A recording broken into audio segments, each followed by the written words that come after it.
Chapter 3. "We can come here once again," said Julia. "It's generally safe to use any hideout twice, but not for another month or two, of course." As soon as she woke up, her demeanour had changed. She became alert and businesslike, put her clothes on, knotted the scarlet sash about her waist, and began arranging the details of the journey home. It seemed natural to leave this to her. She obviously had a practical cunning which Winston lacked, and she seemed also to have an exhaustive knowledge of the countryside round London, stored away from innumerable community hikes. The route she gave him was quite different from the one by which he had come, and brought him out at a different railway station. "Never go home the same way as you went out," she said, as though enunciating an important general principle. She would leave first, and Winston was to wait half an hour before following her. She had named a place where they could meet after work, 4 evenings hence. It was a street in one of the poorer quarters, where there was an open market which was generally crowded and noisy. She would be hanging about among the stalls, pretending to be in search of shoelaces or sewing thread. If she judged the coast was clear, she would blow her nose when he approached. Otherwise, he was to walk past her without recognition. But with luck in the middle of the crowd, it would be safe to talk for a quarter of an hour and arrange another meeting. "And now I must go," she said as soon as he had mastered his instructions. "I'm due back at 19:30. I've got to put in 2 hours for the Junior Sex League, handing out leaflets or something. Isn't it bloody? Give me a brush down, would you? Have I got any twigs in my hair? Are you sure? Then goodbye. My love, goodbye." She flung herself into his arms, kissed him almost violently, and a moment later pushed her way through the saplings and disappeared into the wood with very little noise. Even now, he had not found out her surname or her address. However, it made no difference, for it was inconceivable that they could ever meet indoors or exchange any kind of written communication. As it happened, they never went back to the clearing in the wood. During the month of May, there was only one further occasion on which they actually succeeded in making love. That was in another hiding place known to Julia, the belfry of a ruined church in an almost deserted stretch of country where an atomic bomb had fallen 30 years earlier. It was a good hiding place when once you got there, but the getting there was very dangerous.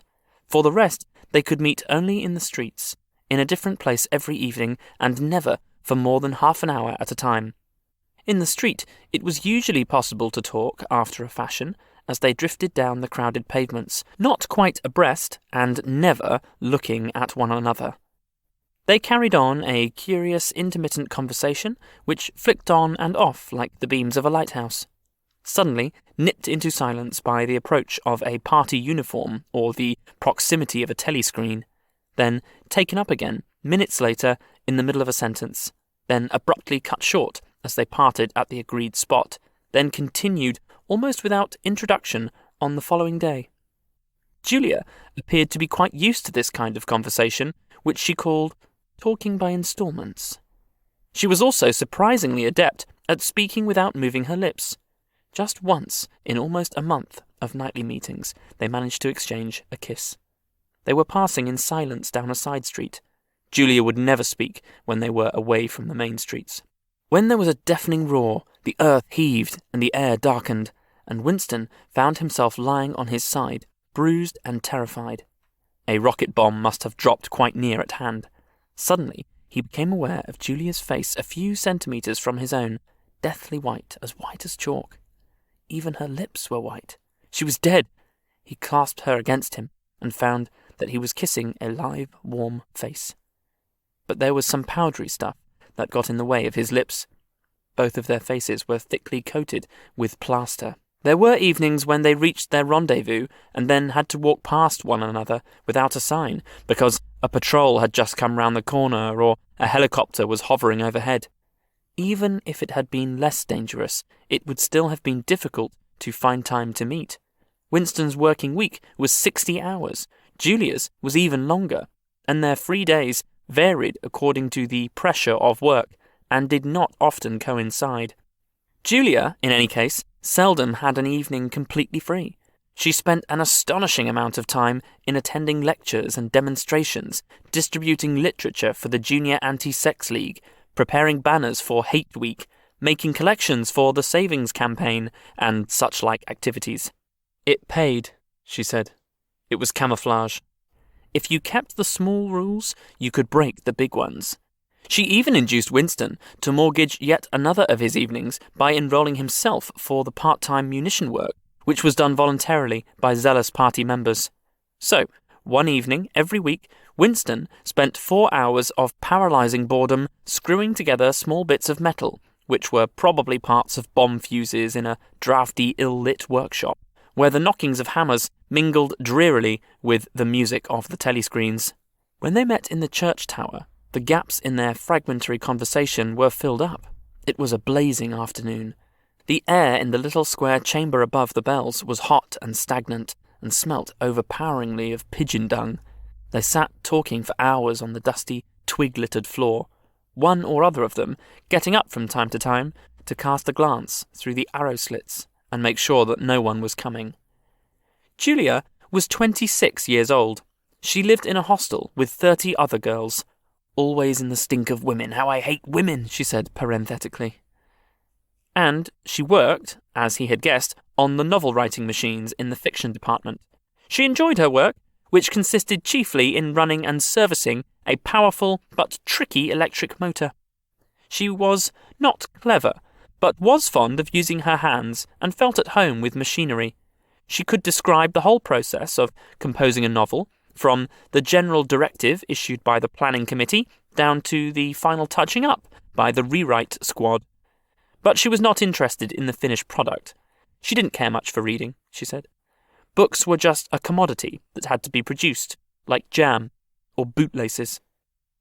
She had no memories of anything before the early 60s, and the only person she had ever known who talked frequently of the days before the revolution was a grandfather who had disappeared when she was 8.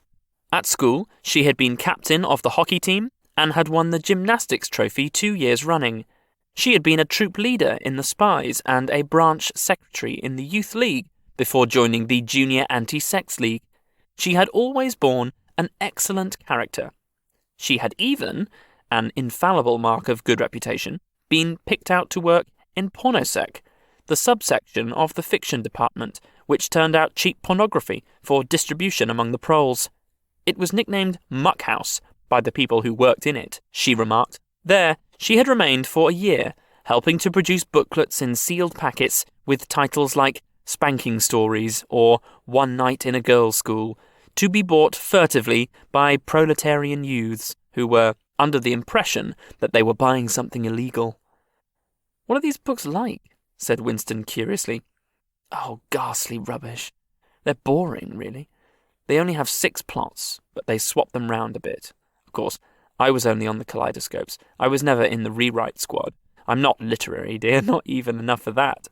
He learned with astonishment that all of the workers in pornosec, except the head of the department, were girls. The theory was that men, whose sex instincts were less controllable than those of women, were in greater danger of being corrupted by the filth they handled. "They don't even like having married women there," she added. "Girls are always supposed to be so pure." Here's one who isn't, anyway. She had had her first love affair when she was 16, with a party member of 60, who later committed suicide to avoid arrest. "And a good job too," said Julia. "Otherwise they'd have had my name out of him when he confessed." Since then, there had been various others. Life, as she saw it, was quite simple. You wanted a good time.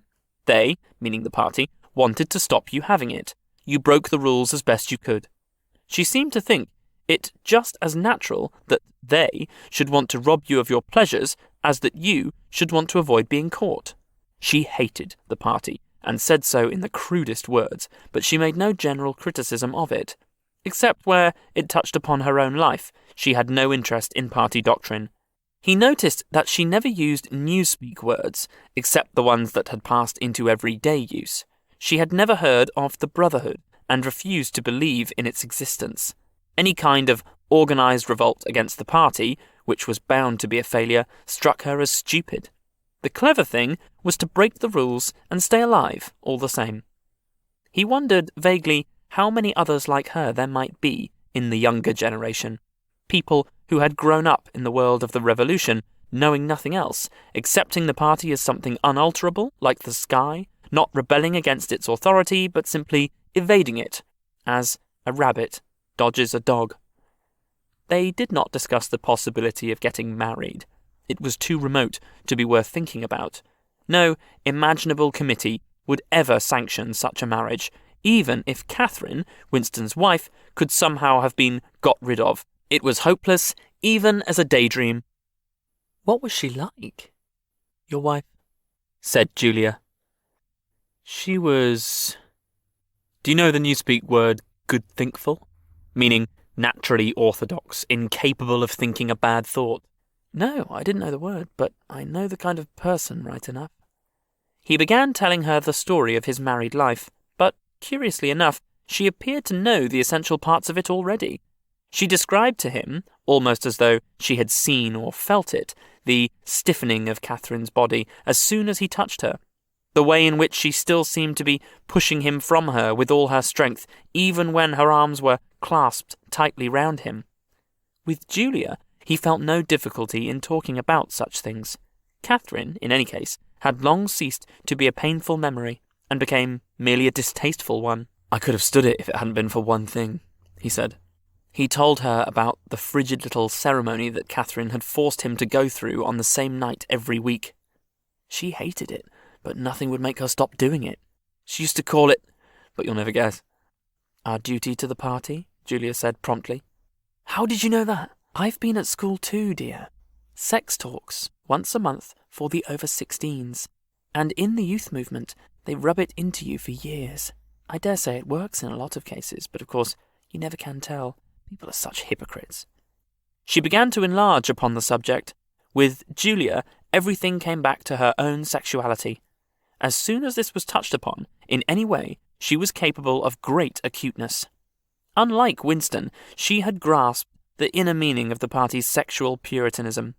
It was not merely that the sex instinct created a world of its own, which was outside the party's control, and which therefore had to be destroyed if possible. What was more important was that sexual privation induced hysteria, which was desirable because it could be transformed into war fever and leader worship.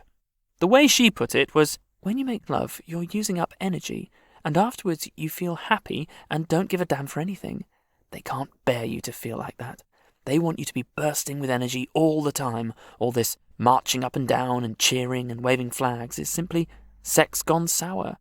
If you're happy inside yourself, why would you get excited about Big Brother and the 3-year plans and the 2 minutes hate and all the rest of their bloody rot? That was very true, he thought. There was a direct, intimate connection between chastity and political orthodoxy. For how could the fear, the hatred, and the lunatic credulity which the party needed in its members to be kept at the right pitch except by bottling down some powerful instinct and use it as a driving force? The sex impulse was dangerous to the party, and the party had turned it to account. They had played a similar trick with the instinct of parenthood. The family could not actually be abolished, and indeed, people were encouraged to be fond of their children in almost the old-fashioned way. The children, on the other hand, were systematically turned against their parents and taught to spy on them and report their deviations. The family had become, in effect, an extension of the thought police. It was a device by means of which everyone could be surrounded night and day by informers who knew him intimately. Abruptly, his mind went back to Catherine. Catherine would unquestionably have denounced him to the thought police if she had not happened to be too stupid to detect the unorthodoxy of his opinions. But what really recalled her to him at this moment was the stifling heat of the afternoon, which had brought the sweat out on his forehead.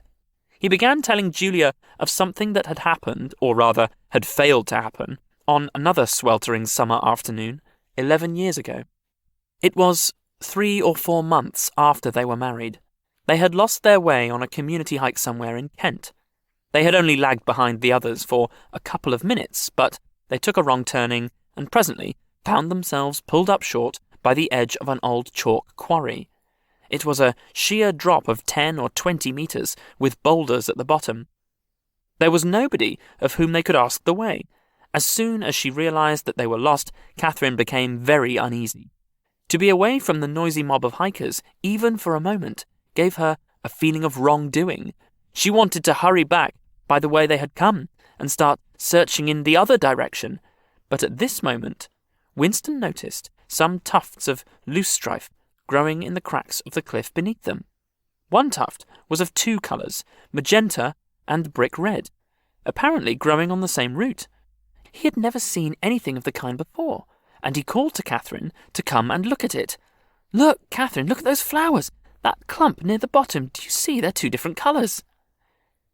She had already turned to go, but she did rather fretfully come back for a moment. She even leaned out over the cliff face to see where he was pointing. He was standing a little behind her, and he put his hand on her waist to steady her. At this moment, it suddenly occurred to him how completely alone they were. There was not a human creature anywhere, not a leaf stirring, not even a bird awake. In a place like this, the danger that there would be a hidden microphone was very small, and even if there was a microphone, it would only pick up sounds. It was the hottest, sleepiest hour of the afternoon.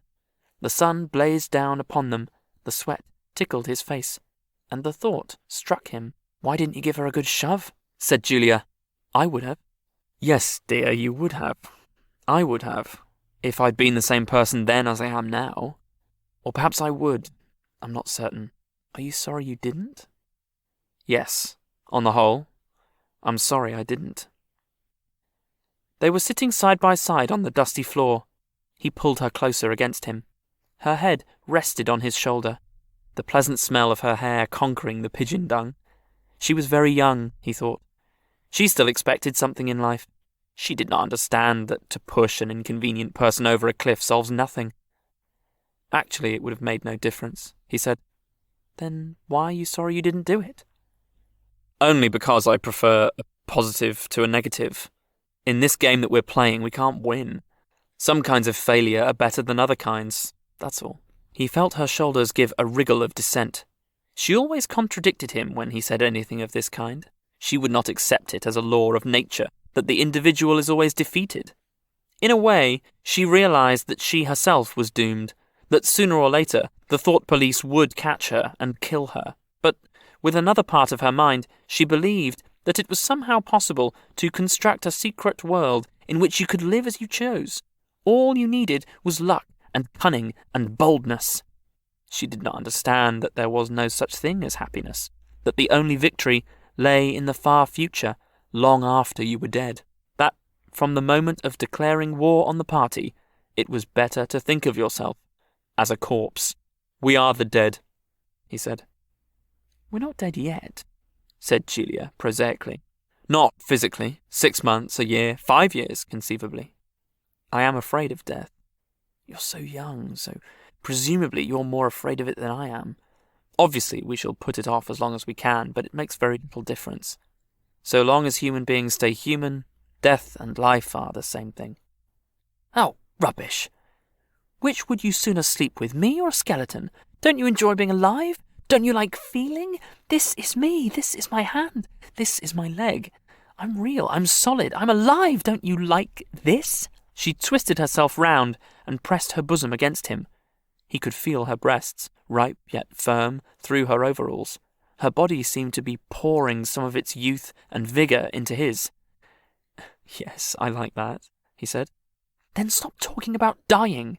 And now listen, dear, we've got to fix up about the next time we meet. We may as well go back to the place in the wood. We've given it a good long rest. But you must get there by a different way this time. I've got it all planned out.